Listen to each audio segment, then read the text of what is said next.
A very good morning to all my dear students. Welcome back to your sociology class. So, hope you all are staying safe at home. In sociology, last time we were doing the chapter of social institutions, understanding social institutions, and we were doing about various topics regarding marriage, kinships, and all. So, let's continue with our topic of marriage, which we were doing. Now we have already done about marriage and types of marriage. In marriage there are various problems also related to marriage. अब हम ये सोचेंगे कि problems कौन सी होंगी related to caste, obviously related to tribe, related to region, जो बहुत टाइम से चलती आ रही है. हमने एंडोगेमी एक्सोगेमी के बारे में पढ़ा है, जिसका एंडोगेमी का मतलब होता है to get married within your own caste and exogamy to marry outside your caste. लेकिन इनसे भी ज़्यादा मोस्ट स्ट्राइकिंग प्रॉब्लम्स जो आज तक भी कुछ टाइम पहले तक आप कह सकते हो जो चल रही थी, they are the child marriage. Child marriage क्या, अब अर्ली टाइम्स पे मेनली अगर हम बात करें, if you talk about the rural areas, वहाँ पे ये सिस्टम ज़्यादा अडॉप्ट किया गया था. चाइल्ड मैरिज का रीज़न क्या था? लोग बिलीव करते थे अगर अपनी कास्ट में कोई अच्छा लड़का मिल जाए तो हम अपनी लड़की की शादी कर देंगे. That was the thinking of the people, that the girl should get married as soon as we get a very good you can say bridegroom. So that was one reason. इसीलिए according to the law, at the age of 18 years a girl should get married and the boy should get married at the age of 21 years. लेकिन rural areas में ऐसा नहीं था. उनको ये था कि as soon as they get a good boy or a girl and they will get their you can say child married to that. लेकिन ऐसा नहीं होना चाहिए था. And that was prevalent mostly in rural areas which I am talking about. लेकिन urban areas में भी ऐसा था. तो ये एक बहुत बड़ी प्रॉब्लम थी जिससे हमारे बच्चों का फ्यूचर ख़राब होता था. Second problem was widow remarriage.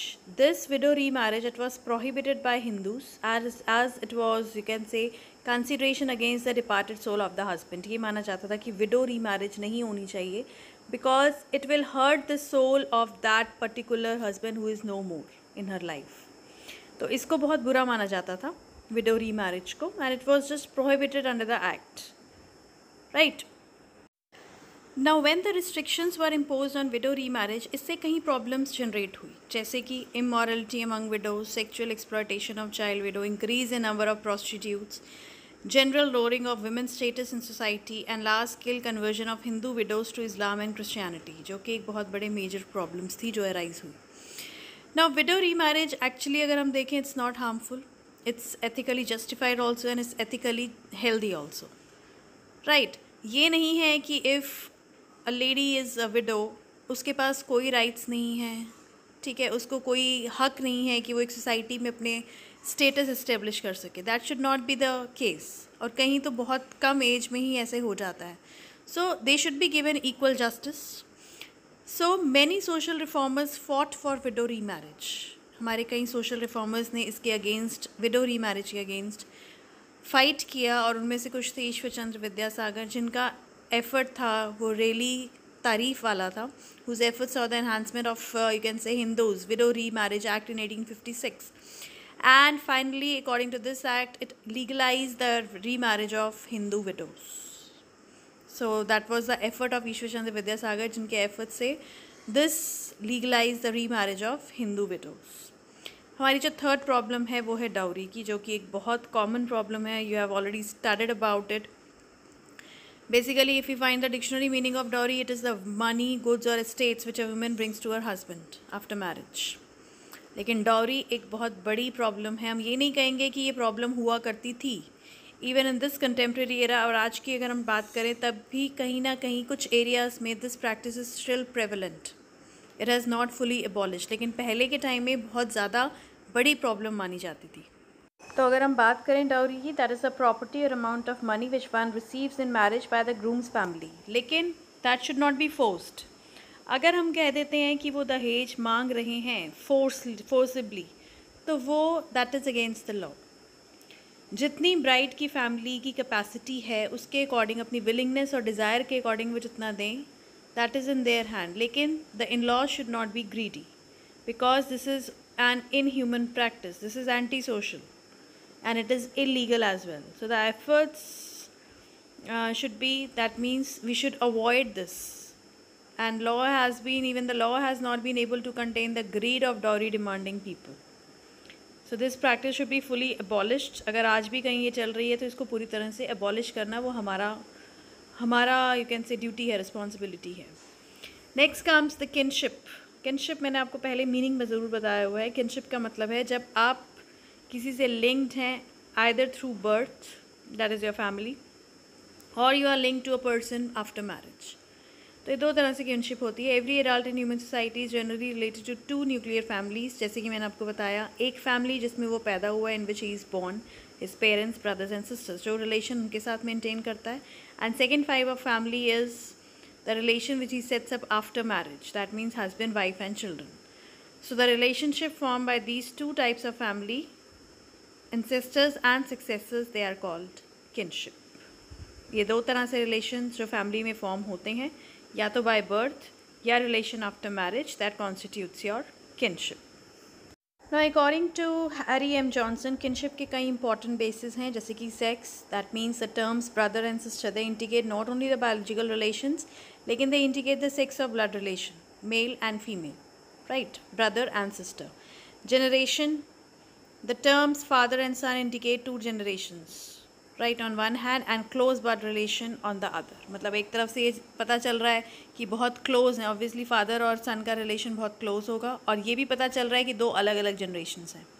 Then closeness का मतलब है ना कि ब्लड रिलेशन ना हुआ, लेकिन relationship with son in law, father, sisters, husband, तो ये क्लोजनेस है, but it's not a blood relationship, but they are closer like blood relationship. Then obviously blood relation जो किनशिप ब्लड रिलेशन पे based है, जैसे ग्रैंडफादर, फादर, सन, grandson, उनका एक ही blood relation है, चाहे वो अलग अलग जनरेशन्स हैं.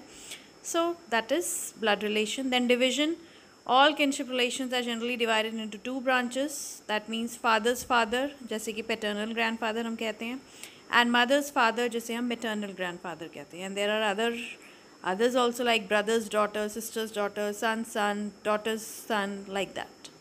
तो ये अलग अलग तरह से डिवीजन है जिसमें से किनशिप रिलेशंस डिवाइड किए गए हैं अलग अलग ब्रांचेस में, हम कह सकते हैं. एंड फाइनली लास्ट टॉपिक हमारा अभी इस जो आज हमने करना है आज के लिए, वो है इंपॉर्टेंस ऑफ किनशिप रिलेशंस. इनका एक इम्पॉर्टेंट प्लेस है सोसाइटी में, like the system of production and consumption, political power and authority. के हम मेरे बाद मेरी अथॉरिटी, मेरी पावर किसको जाएगी, that is decided to through kinship. Marriage के ओकेजन्स पे, फैमिली फंक्शंस पे किनशिप रिलेशंस बहुत इंपॉर्टेंट रोल प्ले करते हैं, जब आपके सारे रिश्तेदार एक साथ होते हैं जिनके साथ आप क्लोज हो, और ब्लड रिलेशन जो फैमिली है वो तो साथ ही रहती है. Then through kinship it's decided who can marry home, चाहे हम एंडोगेमी की बात करते हैं, एक ही रिलेशन में मैरिज, या एक्सोगेमी की बात करते हैं, outside your caste. Then kinship determines the family life, relationships, गोत्र क्या है, कुल, ग्लान, रीजन की हम बात कर रहे हैं, कस्टम्स की बात कर रहे हैं. The rights and obligations of members in all the sacraments and religious practices are determined. Then kinship reiterates the solitary relationship. मतलब कि relationships हमें बहुत ही पास से पता चलते हैं किनशिप में कि एक्चुअली कौन किससे किस तरह से लिंक्ड है, ठीक है, और वो प्योरीफाई भी करते हैं हमारे रिलेशनशिप्स को, जैसे हमने मैरिजेस की बात करी है. मतलब ओवरऑल किनशिप की एक बहुत इंपॉर्टेंट प्लेस है हमारी लाइफ में, क्योंकि ये दो ऐसी फैमिलीज़ को जस्टिफाई कर रहा है जिनके हम बहुत क्लोज हैं, दो ऐसी ब्रांचेस को जैसे जिनसे हमारा ब्लड रिलेशन है, एंड सेकेंडली जिनसे हम लिंक्ड हैं आफ्टर मैरिज, चाहे वो हस्बैंड वाइफ और चिल्ड्रन हो, या चाहे वो हमारे फादर मदर ब्रदर सिस्टर्स हों. So these two are the most important branches, most important relations in our life. So today we'll do till here. We'll continue the chapter further in the next class. Hope you have understood the chapter. And the assignments related to the same till here have been uploaded on the website. Please take care of yourself. We'll meet very soon.